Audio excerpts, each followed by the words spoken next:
Gibuksan karong adlaw ang firecracker display area sa South Road Properties kun SRP sa Dakbayan sa Subo.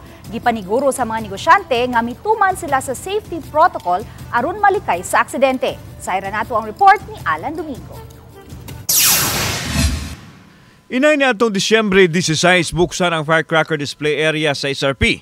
Kaganina pa kini buntag giablihan. Matod sa mga negosyante nga nawahi og duha ka adlaw ang pagbukas nini sanglit. Karon pa man human ang proseso sa permit sa ilang pagpamaligya sa ilang mga produkto, sanglit higpit matod pa ang ipatuman ang no permit, no display policy sa mga baligyang pabuto. Unang adlaw karon sa pag-display sa mga pyrotechnics o firecrackers sa mga nanginabuhi nini diri sa South Road Properties gani.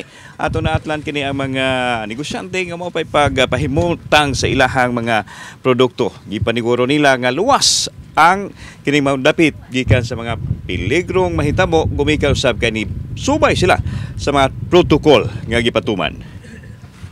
Adunay 16 ka mga miyembro ang grupo sa mga firecracker vendors sa Dakbayan Sugbo ang gihatagan og permit. Usa kanila si Carmelita Montibon, kinsa mipadayag nga adunay daghang supply karon sa mga firecrackers ug pyrotechnics din adunay gikan sa Dakbayan sa Lapu-Lapu ug aduna usay gikan sa Bulacan. Tungod kay adunay igong supply, affordable ug reasonable ang presyo kuno. Ari na mo sa SRP kay nag-display nami aron sa taon mahalina nami.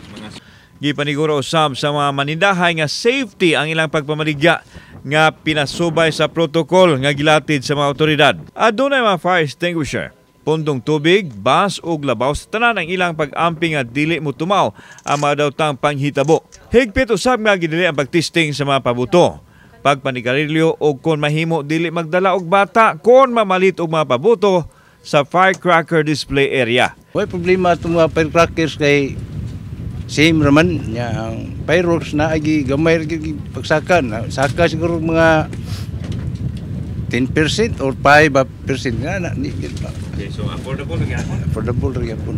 Samtang higpit nga gibantayan sa kapulisan ang ubang mga dapit sa Dakbayan diin gidili ang pagpamaligya sa bisan unsa gawas lang sa SRP. Sama sa karbon nga sentros komersyo nga gidili gyud ang pagpamaligya og pabuto. Pag diri sa carbon, wajud na ako na isugtan nga mamaligya, maliban na lang kung makakuha mong permit.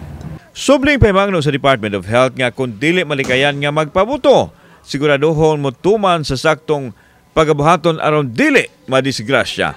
Kauban si Clover Lumayag, ako si Alan Domingo. Balitang Bisdak.